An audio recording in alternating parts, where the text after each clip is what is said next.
Okay, so we look at job costing. There's a load of different ways of asking this, so I'll just show you a short video on the old sort of standard way of doing it. I think this is from 2009, um, where you're given information about the cost structure of a business, and then you're asked 4 or 5 questions on it. So you're asked to calculate the overhead to be absorbed by each department, stating clearly the basis, calculate an absorption rate for each department, and calculate a selling price. Now, what that all means is basically split up these costs into the different departments. So you're told here McCormack has 3 departments: processing, assembly, and finishing, and the costs relate to 2008. So they give you the costs. They split up in direct material and direct labor, and then they don't split up the rest of them. And this first question is asking you to split these costs up. So it's saying the total machine maintenance is 28,000. How much goes to processing? How much goes to assembly? How much goes to finishing? Depreciation is 80,000. How much goes to processing, assembly, and finishing, and so on. And how we do that is we look to the other information about the business that's given in the second table, and we see which is most appropriate. So they tell us what the floor area of each section is. They tell us what the volume is. So volume is the size of the rooms in effect, led by breadth by height. They tell you the plant valuation at book value, so how much the plant is worth. They tell you how the machine hours, so how many hours the machines are on in each department, the number of employees, straightforward, and the labour hours, so the amount of hours that are worked in each department. This third table isn't that important. We're going to use that for working out part C, the selling price of job number 510. So part A is calculate the overhead to be absorbed by each department, clearly stating the basis for the apportionment used. Now, all we do to do that is we redraw this table, this first table here, and we put in an extra column and we call it basis. So it's splitting up these numbers into each department and what basis have we done. So the first one is indirect materials. Now that's 170,000, 100,000, and 90,000. You see that's already done for us. So the basis for that is that it's given to us. We don't know how they split it up. We just tell we know that they have. The second one, 500,000, split up 300,000, 120, and finishing is 80,000. And again, that is given to us. So we don't know why that is or how that is, but it just is.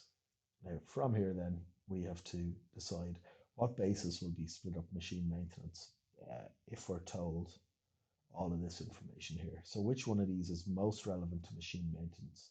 Well, you would assume that machine maintenance is going to be based on the number of hours the machines are in use. So we're taking this 28,000 and we're going to split it up based on these numbers here. So all of the machines in the business, so I'll just put that in as machine hours is my basis. So all of the machines of my business are on for 80,000 in total. 40,000 of those hours are in processing, 30,000 in assembly, and 10,000 in finishing. So what we do is we take the 28,000 for each of these 3 things. So we take the 28,000, we divide by the total machine hours. So it's 80,000. And then we're going to multiply by 40,000 for processing. We'll take the 28,000, we'll divide by 80,000,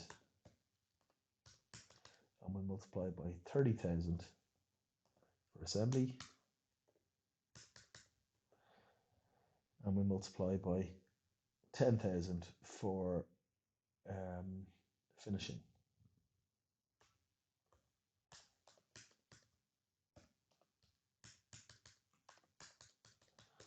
That's 3,500.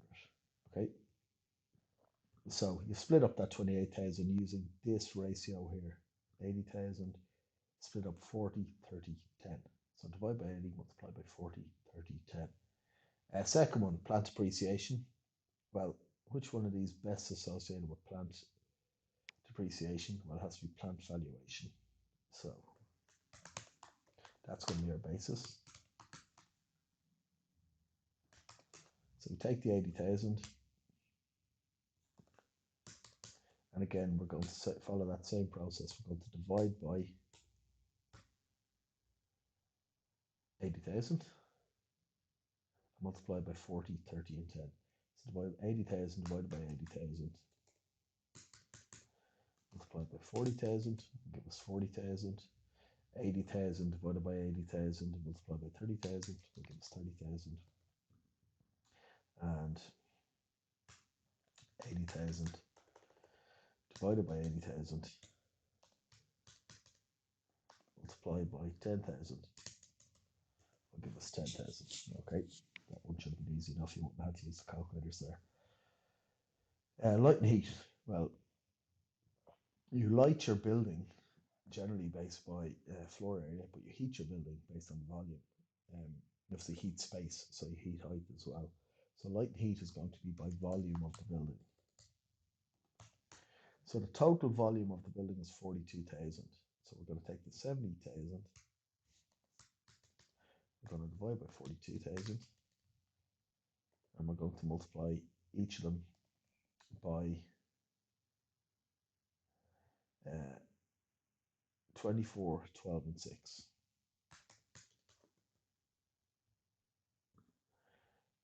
So that's going to be 20,000. So 70,000 divided by 42,000 multiplied by 12,000 will be 20,000. And then the last one's going to be 10,000. So 70,000 divided by 42,000 multiplied by 6,000 will be 10,000. There's a few cheap tricks to do that. So if you get 40,000 is the first one, and then if the assembly is half of the processing in volume, well, the cost has to be half. So 40 divided by 2 would be 20. If this is half again, it would be 10. So 40 plus 20 plus 10 is the 70,000.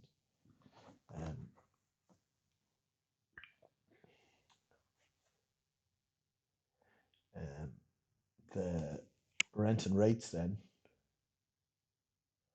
is 64,000. When you rent buildings by floor area, that's how businesses rent. So, and you pay rates by floor area as well. Rates are the costs you pay to the council. So the floor area in total is 16,000. So we're going to take that 64,000, divide by the 16,000, and multiply by 8, 5, and 3. So it's going to be 32,000. We'll take the 64 again, divide by the 16,000, multiply by 5, and then I'm going to take the 64,000, divide by 16, and multiply by 3. Okay, and each time this should add up to the total, so that's 64,000. The factory canteen then, well, if you use floor area, volume, plant, you've used machine hours, you never use labor hours for these questions. Your canteen is basically, the expenses are going to be based on the number of employees you have. So it's going to be number of employees here. So we take our 50,000, going to divide by the 100 workers in your business, which 60 of them are in the processing, so we'll multiply by 60. 30 of them are in the assembly, so 50,000 divided by 100 multiplied by 30, it's going to be 15,000, and the remaining 10 are in assembly, so we'll take 50,000 divided by 100 and multiply by 10, and you get 5,000. Again, 30,000, the second amount, then 30 is half of 60, so 15 is half of 30, and then 10 is 1/3 of 30, so 5 is 1/3 of 15 if you want a shortcut. So that's the first part done.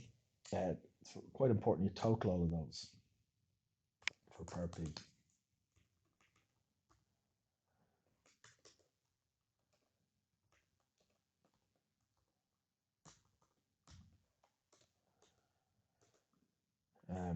So 6, I made a mistake there, 30.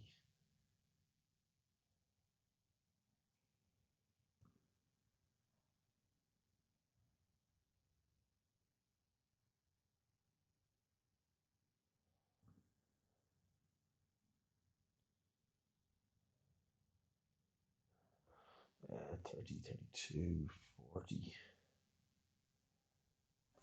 48 should be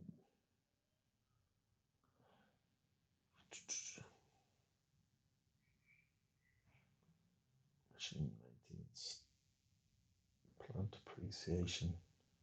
So now it's 48, 24. So I've made a mistake there. So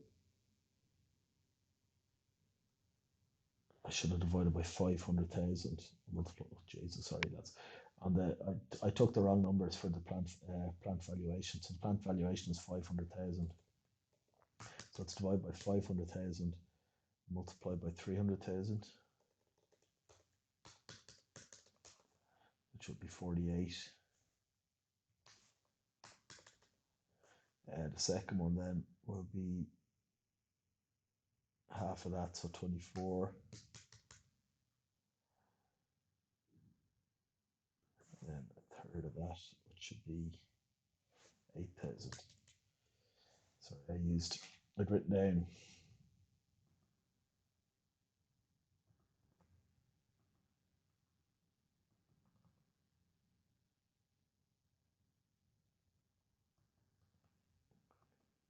down for plant appreciation, plant valuation, but I didn't actually use the plant valuation figures, so just be aware of that. So it's 80,000,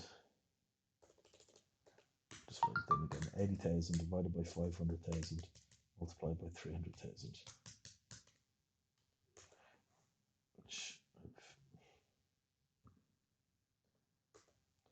Okay, so there are numbers, right? So we've totaled them, and that's our answers there. So that's part A. Part B is calculate a suitable overhead absorption rate. An overhead absorption rate is a rate per hour, so either a rate per machine hour or a rate per labor hour.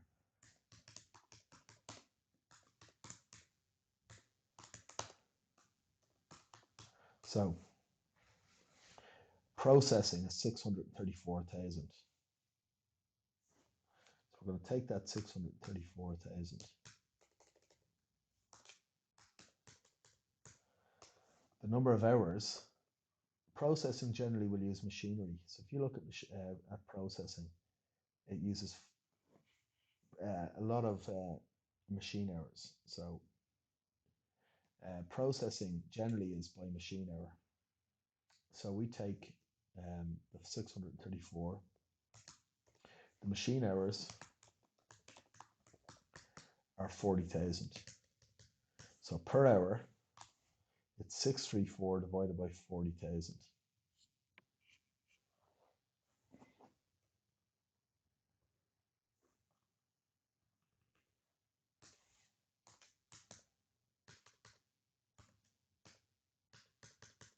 Which is 1585. For assembly and finishing, there are labor hours. All right, so we're going to take our assembly figure of 305. Okay, I'll just do it over here. 309, 500. How many labor hours are there? Well, the labor hours on assembly are 35,000. So we'll divide that by 35,000. Okay, so it's 309, 500. We're going to divide by 35,000.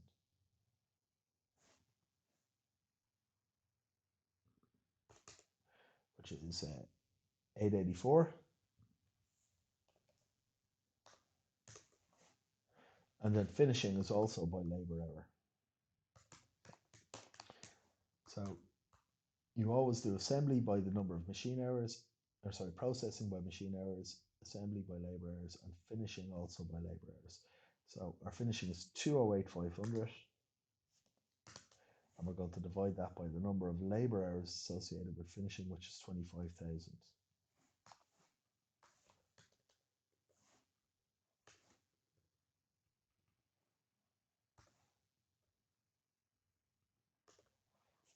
That's 834 per labor hour. So processing is 1585 per machine hour. assembly is 884 per labor hour, and finishing is 834 per labor hour. So for every hour that they do labor, that's how much they pay. Okay, and they're going to be important for part C, which is calculating the selling price of the job.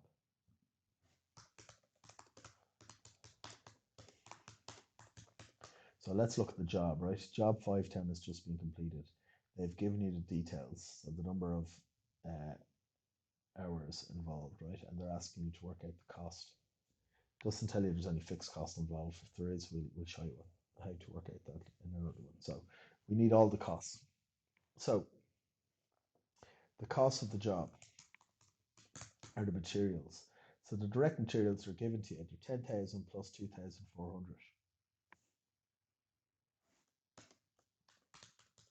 So just add those together.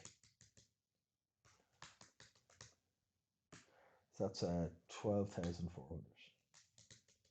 They give you the direct labor costs, three numbers added together. So that's going to be 2,000 plus 46 plus 800.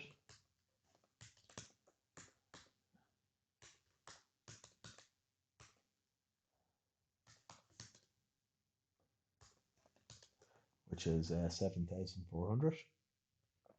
Then we have to work out our overheads. So our overheads are by department. So we've got our processing department, assembly, and finishing.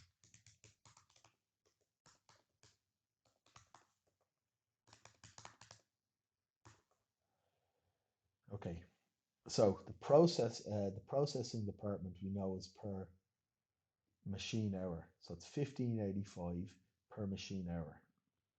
So we go 15.85 and we multiply it by the number of machine hours. The machine hours are 60.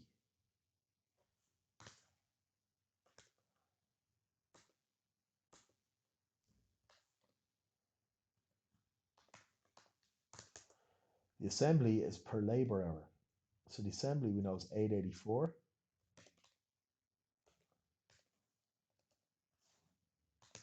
And it's per labor hour, which is 90.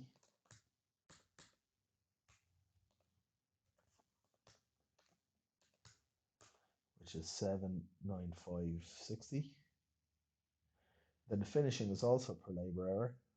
So that is 12 hours by 834.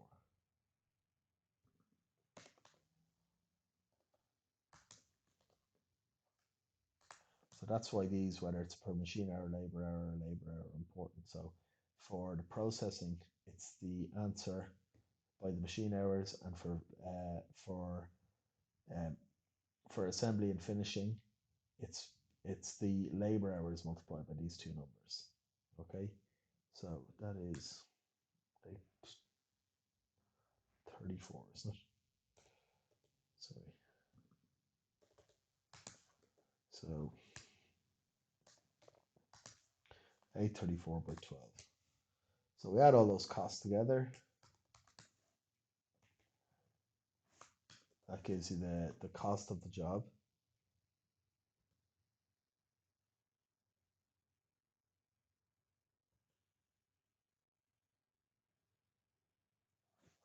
One too many zeros in there. So 21,646.68. So that's the production cost. And that's obviously the cost that makes a zero profit. It says the company has a profit margin of 25%. So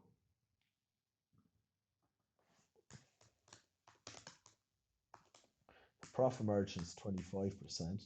That makes the selling price 100%, which means the production cost is 75%. So 75% is 21,646.68. So if we want to find the profit, we're going to take 21,646.68. We're going to divide that by 75 and multiply by 25. Okay, it's not 25% of that number because the cost is only 75% of the selling price. So then just add those two together and that'll give you the 100%. Okay, and that's your job costing done. Okay, I will throw up a second video shortly enough on ones where they're slightly different, where there's under and over absorption costing thrown in as well, and maybe where you don't have to work out the cost per hour or do them. But we'll see a few of the more modern ones shortly. So hopefully that's of some use to you. We'll see you again.